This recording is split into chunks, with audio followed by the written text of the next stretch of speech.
Daily Show. Man, we got a barn for you.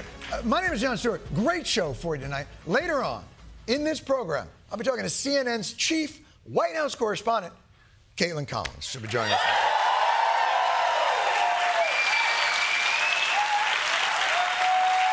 And we're going to get to the bottom of a crucial issue with journalism. How come she doesn't smile when a weird old man tells her to? We're going to start with the big news from the weekend. The United States and Iran taking a hydration break. A welcome cessation of hostilities. The respite gave President Trump a chance to stop bombing the Strait of Hormuz and to start bombing at the White House Correspondents Dinner. The other day, a senator I knew got a text, a great guy, from his wife. And she said, when you get home, I want to have you immediately come up the stairs and make love to me. And he said, I can't do both. You know what? In other words, you can't go up the stairs and make love. Does anybody get that? You know, normally I'd say don't quit your day job, but in this case,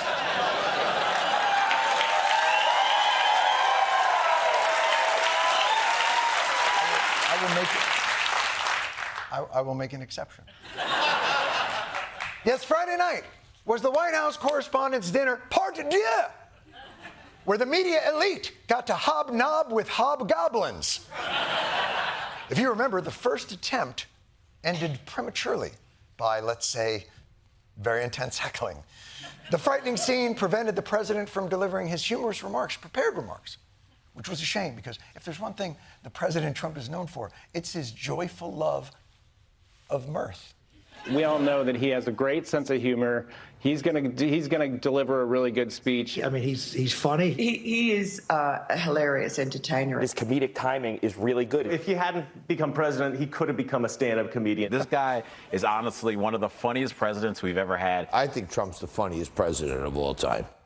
Funny how? How the is he funny? Does he amuse you? How the what's so funny?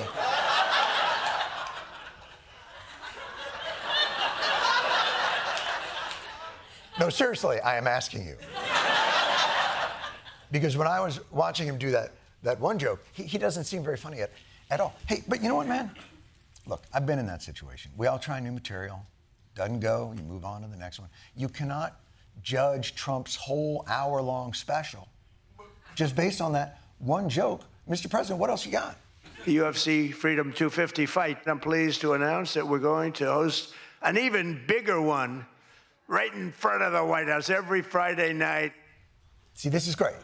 Simple premise. Easy, refillable. We're going to be hosting more fights. So these are just going to be jokes about who's on the card, what the fights are going to be. It's simple. Setup, punchline.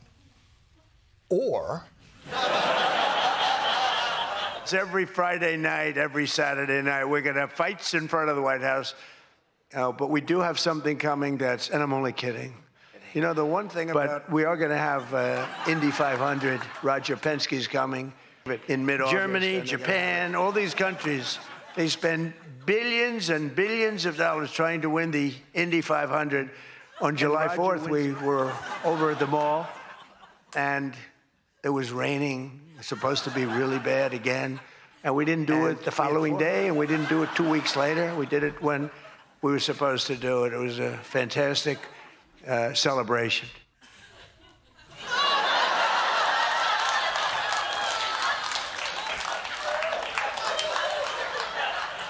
You set up the premise and then you just walk off into the street?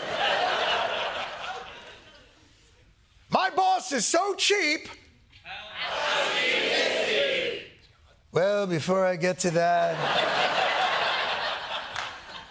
it was raining.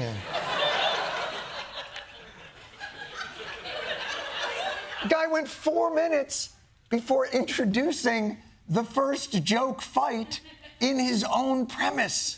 But I can exclusively reveal to you this evening that for the heaviest of the heavyweights, we will have Sloppy Chris Christie, one of the sloppiest human beings you'll ever meet. Fighting, I would say, I could mention the governor of Chicago, but I'm going to mention instead Jerry Nadler. What? Oh, my God! You don't tell us you're changing the target of your roast joke halfway through the f***ing joke. We don't know the target. Just change it. Don't say, I was going to make fun of the governor of Illinois, but Jerry Nadler. And by the way, are there two more relevant targets than Chris Christie and Jerry Nadler? Ooh, wait till the former governor of New Jersey and outgoing Congressional District 12 representative of New York get a load of this. Their careers will continue to have been over. But you know, look,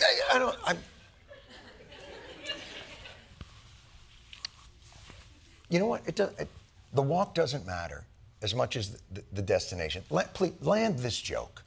And they're fighting for a big piece of cheesecake, big fat piece of cheesecake. Who the hell wrote that line?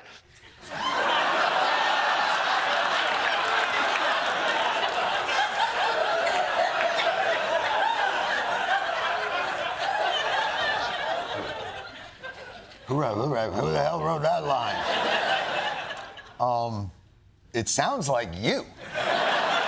It sounds exactly like something you would say. Look, this is a solid premise. Let's try this again. Here's an easy joke to land with this premise. Oh, and tonight, I'm proud to announce the next upcoming fight at the White House. AOC will face off against her greatest enemy, a simple question about foreign policy. See, it's simple. Give that joke a go. And then you have a Congresswoman, Alexandria Ocasio-Cortez, AOC +3. That's her three friends, right? Okay. AOC +3, and I watched her give that answer when she was over in Europe. It was not a good answer. If I ever gave that answer, I would be out of politics. You don't have to talk about what Remember, you saw. you cannot have a 19-second wait time. Just do the joke. Quite simple question. But we'll then have a rematch against an extreme, simple question on a foreign policy. Nobody knows what you're saying now. Security conference. It was a big security conference, and this was the first time up. No. In terms of that, and you don't do jokes like you're reading them for the first time. God. He's putting 10 pounds of roast jokes into a 5-pound bag. It doesn't work this way. There are rules to these things. Look, let's just. Obviously, the more complex jokes you're not going to be able to handle. Let's just stick to simple burns. Simple burns. You can't that up. Look, here we go. Here's what I'll do for you. I'll bring out a here's what we're going to do. I'm going to help you along. Ready? That's what we're going to do. All right. Here's what we're going to do. We got the rim shot. We're going to do simple burns. You can't these up with your little wandering off weaves. Go. So they thought about going with a professional clown for entertainment, but Adam Shifty Schiff was not available. You know, he's known, I called him, I hate some people, you know, I shouldn't say this, I'm not supposed to hate, I'm supposed to love everybody, but he's a terrible person, he's a liar.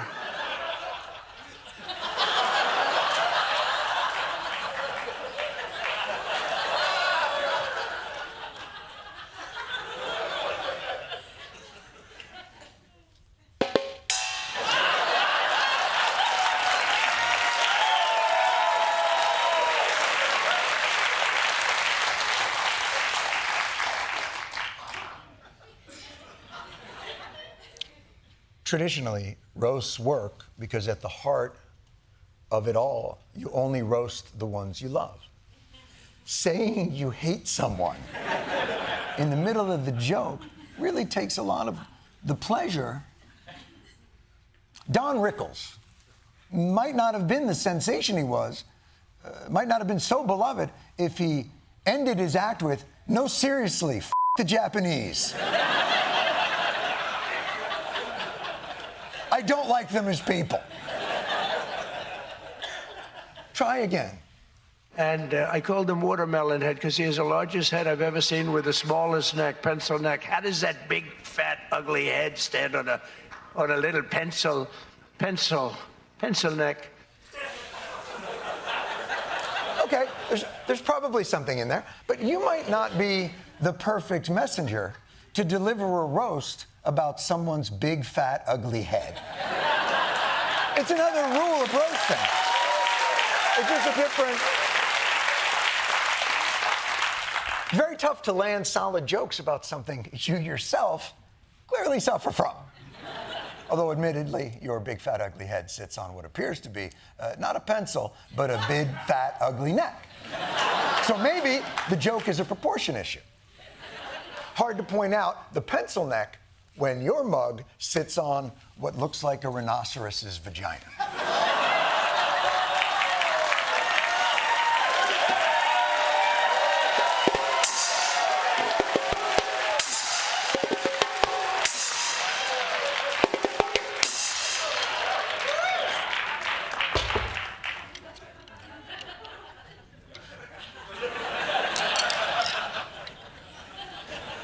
It's a rental.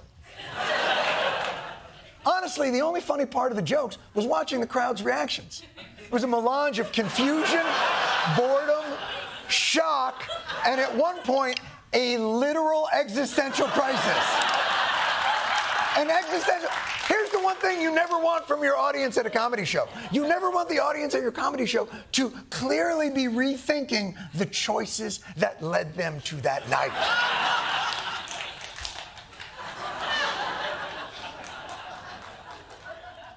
Why did I go to grad school?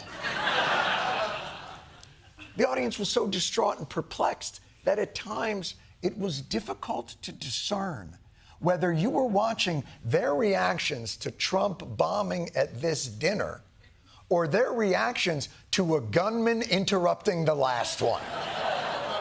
Which brings us to the hottest game show of the summer season. Shooting or bombing?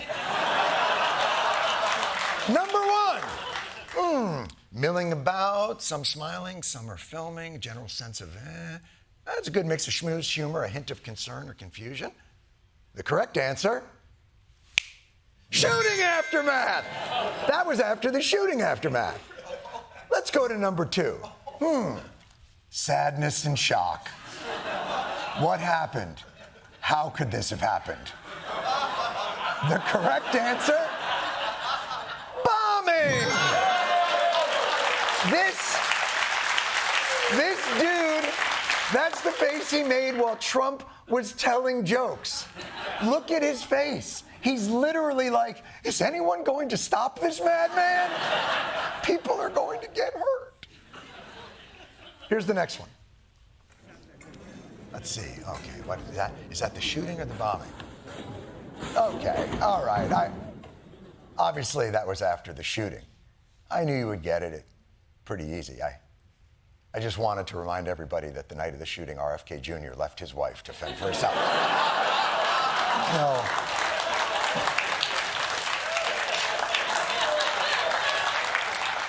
There was no trick to it. I just thought that was like the most up thing I'd ever seen in my life.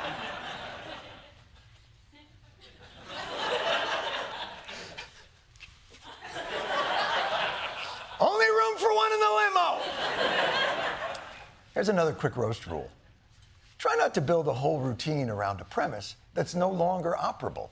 You can't have somebody like a J.B. Pritzker, who I understand is not present, sadly, but, some people say, never use the fat word. And I don't. I would never call anybody fat. I have my own problems, It's not like I'm perfect. Sir, in the back, don't call him a fat pig, okay? You can't call J.B. Pritzker a fat pig. Please. Actually, he's lost a lot of weight. I saw him recently. He lost quite a bit of weight.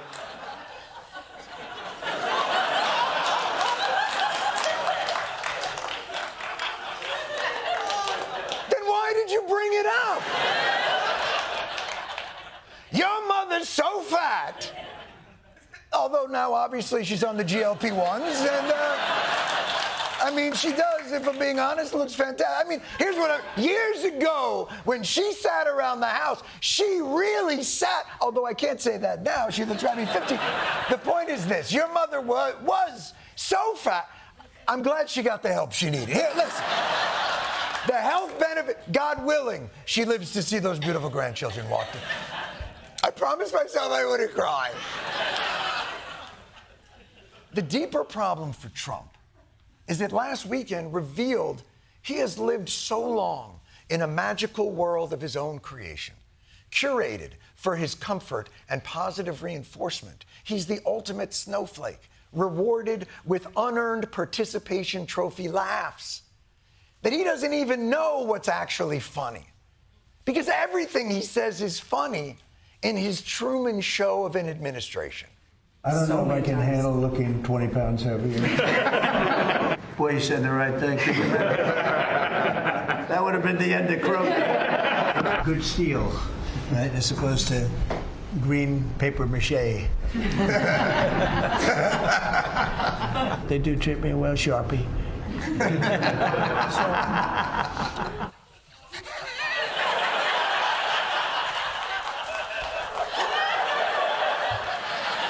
But of course, the night demonstrated another hard truth about Donald Trump's administration. That whenever his warm front of fantasy collides with the cold front of reality, there's no one to blame but everyone else. And they're fighting for a big piece of cheesecake. Big, fat piece of cheesecake. Who the hell wrote that line? She wasn't high up on her totem pole. Who the hell wrote that? That was actually the only thing I thought was good in this whole frickin' stupid speech that they wrote. That was the only good one, and that went down with not exactly great laughter. Well, you know what they say. A great carpenter always blames his tools. And Donald Trump is surrounded by tools. But no matter how his writers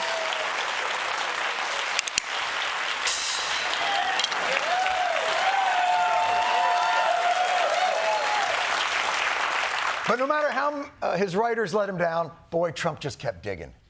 Tried to make a simple joke about Caitlin Collins, but unfortunately triggered himself in the process, turning the entire event into a Festivus grievance miracle. But I want to personally congratulate CNN's Caitlin Collins on receiving her award. It was all about me. It's a fake. She shouldn't get the award. It was a fake, but I didn't mind. I said, Caitlin, congratulations. But it was fake. There's no question about it. But she's a young, attractive woman. She never smiles. I said, Caitlin, do you ever smile? Smile. You have a nice position. You're at CNN Fake News. You should be a happy person. So smile, Caitlin. Just smile. My favorite thing in that is Wolf Blitzer kept looking over like, you want me to f him up? I'll go f him up. You want me to get a piece of him? I'll go get a piece of him. I'll go right up there. I'll slam the shit out of him. I'll Will Smith that mother. You want me to go up there? Keep Caitlin Collins' name. Look, this was a bad night. Don't take my word for it. Even Trump's cadre of media fanboys and girls had to admit it.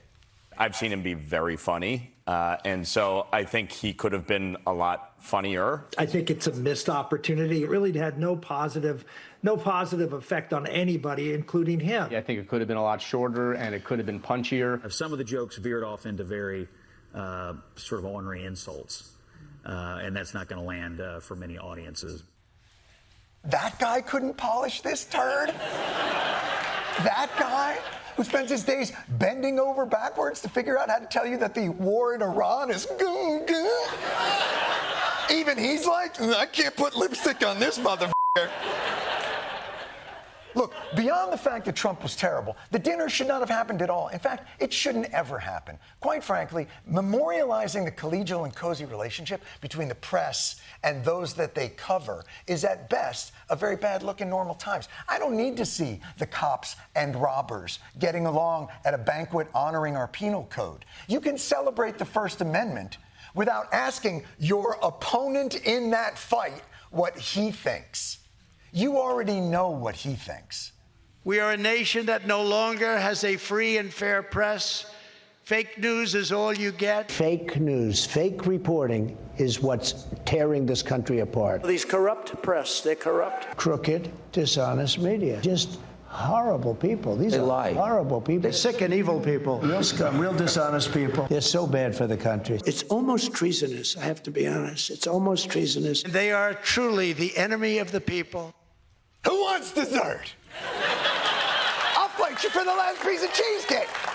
Look, as much as I enjoyed Donald Trump having to squirm through Wolf Blitzer describing in vivid detail why the Wall Street Journal won a reporting award, it was the end of that tour de force that demonstrated the perverse bargain the entire night encapsulated. The Journal's courageous reporting on President Trump's past relationship with financier Jeffrey Epstein triggered the release of the so-called Epstein files, thousands of documents that might otherwise have remained hidden from the public. And despite the president's threat of a lawsuit, the Journal published a story about a provocative letter to Epstein bearing President Trump's signature. I love that he had to sit through that. Wolf should have just kept going. I mean, you should have seen the shit they didn't release. I mean, this guy knows what I'm talking about. But it was the next moment that, for me, solidified that this event is worse than pro forma. It's actually an act of submission. Trump quickly filed a $20 billion lawsuit against the Journal, revealing reporter Khadija Safdar's home address. Her family had to be relocated. I'm a little stinker. She wrote an objectively true story about my depraved relationship with Jeffrey Epstein, and I got her life threatened. Did I do that? I mean, you'd think you'd all be mad at him, but they're all in there just schnicking it up. So he just gets to shake hands with the leaders of a profession, whose members he has subpoenaed, arrested, sued, cut their funding, threatened their licenses, barred their access, and even had fucking deported. And the sad truth is, if Trump had known he could win an award for that Epstein story, well, he'd have told them about the Epstein files himself.